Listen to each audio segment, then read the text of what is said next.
Tamil cinema ரசிகர்கள் இப்போ கூர்ந்து கவனிக்க ஆரம்பிச்சிட்டாங்க சினிமாவை. யார் ஆர்ட் டைரக்டர், யார் ஒளிப்பதிவாளர், யார் ஆர்ஆர் பண்ணிருக்கா அப்படின்ற வரைக்கும் பயங்கரமா நோட் பண்றாங்க. அந்த வகையில காஸ்டியூம் டிசைனிங்கும் இப்போ பெரிய அளவுல வளர்ந்துகிட்டு இருக்கு. விஜய் மாதிரி ஒரு மாஸ் ஸ்டாருக்கு காஸ்டியூம் டிசைனர் இருக்கிறதால உற்சாகத்துல இருக்காரு சத்யா. தெரி திரைப்படத்துடைய அனுபவம் குறித்தும் 60வது படத்துல எப்படி சான்ஸ் கிடைச்சது அப்படின்றதையும், தெரி திரைப்படத்துல எமி ஜாக்சனுக்கு காஸ்டியூம் பண்ணிருக்கிறத பத்தியும் காஸ்டியூம் டிசைனரான சத்யா கிட்ட வாங்க கேட்டு தெரிஞ்சுக்கலாம். நான் சத்யா, காஸ்டியூம் டிசைனர். இப்போ ரிலீஸ் ஆகிருக்கிற போக்கி ராஜா, அதுக்கு முன்னாடி ரிலீஸ் ஆன ரஜினி முருகன், இப்போ அடுத்து யமன், அப்புறம் அடுத்து ஜீவா படம், அப்புறம் ஜெயம் ரவி படம், அடுத்து விஜய் சார் 60th ஃபிலிம், இப்போ ரிலீஸ் ஆகிற தெரி, இதெல்லாம் பண்ணிட்டு இருக்கேன். தெரி எனக்கு உண்மையில ஸ்பெஷல். ஏன் அப்படின்னு கேட்டீங்கன்னா, நான் சொன்ன மாதிரி சின்ன வயசுலேருந்தே விஜய் சாரை பார்த்து தான் காஸ்டியூம்னா விஜய் சார் எல்லாத்துக்குமே தெரியும். ஸோ அவர் காஸ்டியூம் பார்த்து வளர்ந்த பையன் நான்.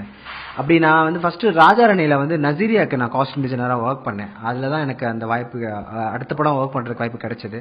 அப்புறம் மறுபடியும் தெரிய பண்ணும்போது என்னை கூப்பிட்டாங்க. எமி ஜாக்சனுக்கு காஸ்டியூம் டிசைனராக நான் உள்ளே போனேன். எமி ஜாக்சனுக்கும் மீனாவோட டாக்டருக்கும் பண்ணுறதுக்காக நான் அந்த படத்துக்குள்ளே போனேன்.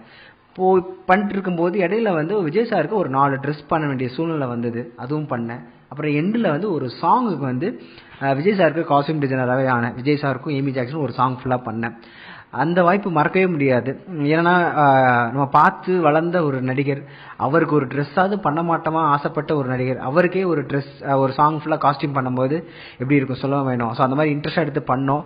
அந்த பாட்டு பிடிச்சி போய் அந்த படத்தோட அந்த சாங்கோட ஒர்க் பிடிச்சி போய் விஜய் சார் அடுத்த படத்துக்கு வாய்ப்பு கொடுத்துருக்காரு. ஒர்க் போயிட்டுருக்கு. மற்றவங்க மாதிரி நானும் ரொம்ப ஈகராக வெயிட் பண்ணிட்டுருக்கேன் ஷூட்டிங்காக. நெக்ஸ்ட் மந்த் ஷூட்டிங் போகிறோம். 60th ஃபிலிம்க்கு நான் தான் காஸ்டியூம் டிசைனராக பண்ணுறேன். அவருக்கு அது லைஃப்பில் ஒரு அன்ஃபர்கட்டபிள் மூமெண்ட் இருக்கும். அது என்னால் மறக்க முடியாது. எப்படின்னு கேட்டிங்கன்னா, சாங் காஸ்டியூம் ட்ரையல் பார்த்துட்டு எல்லாம் ஓகே ஆயிடுச்சு. அப்போ நான் சொல்கிறேன், சார் எனக்கு சினிமாவில் லட்சியம்னு எதுவுமே கிடையாது. விஜய் சாருக்கு ஒரு ட்ரெஸ் பண்ணணும், அதுதான் சார் என்னோட லட்சியமே. அது எனக்கு தெரிய படத்தில் மூலியமா நடந்தது ரொம்ப சந்தோஷமா இருக்கு சார், ரொம்ப பெருமையாகவே இருக்குன்னு சொல்லிட்டு நான் ஒரு மேகசினுக்கு ஒரு 1 year பிஃபோர் ஒரு இன்டர்வியூ கொடுத்துருந்தேன். அந்த இன்டர்வியூவில் ஃபுல்லாக பார்த்தீங்கன்னா விஜய் சாரை பற்றி அப்படி சொல்லியிருப்பேன். விஜய் சாரை பார்த்தா வளர்ந்தேன், விஜய் சார் ரசிகர் மன்றம் ஓப்பன் பண்ணேன், விஜய் சார் எவ்வளோ நான் மிகப்பெரிய விஷயங்கிறது அந்த மேகசினில் அவரை பற்றி நிறையா சொல்லியிருந்தேன். அதை நான் அவரை காமிச்சேன். சார் பாருங்கள், இது 1 வருஷத்துக்கு முன்னாடி கூட உங்களை பற்றி நான் இன்டர்வியூ கொடுத்துருக்கேன். நான் உங்களோட எப்படி நான் இவ்வளோ ஃபேனுன்னு சொல்லிட்டு இதில் பாருங்கன்னு சொல்லிட்டு அவர் ஃபுல்லாக படித்தார். ஃபுல்லாக படித்து முடிச்சுட்டு ரொம்ப சர்ப்ரைஸ் ஆகி என்னை ஹக் பண்ணிவிட்டு நம்ம பண்ணலாம் சொல்லி என்னை அனுப்பிச்சிட்டார். அப்புறம் கட் பண்ணி கொஞ்சம் நேரத்தில் அவரே கூப்பிட்டு நெக்ஸ்ட் படத்துக்கு நீங்கள் பண்ணுங்கன்னு சொல்லி இந்த வாய்ப்பை எனக்கு கொடுத்துருக்காரு. எமி ஜாக்சன் இன்னும் படம் இப்போ போயிட்டுருக்கு, ஒர்க் போயிட்டுருக்குன்னு அவங்க லுக் ரிவீல் ஆகலை. ஸோ பெருசாக அதை பற்றி சொல்ல முடியல. பட் என்னன்னா, இது வரைக்கும் பார்க்காத ஒரு எமி ஜாக்சனாக கண்டிப்பாக பார்க்கலாம். அவங்க இது வரைக்கும் வராத ஒரு லுக்கில் தான் நாங்கள் ட்ரை பண்ணியிருக்கோம்.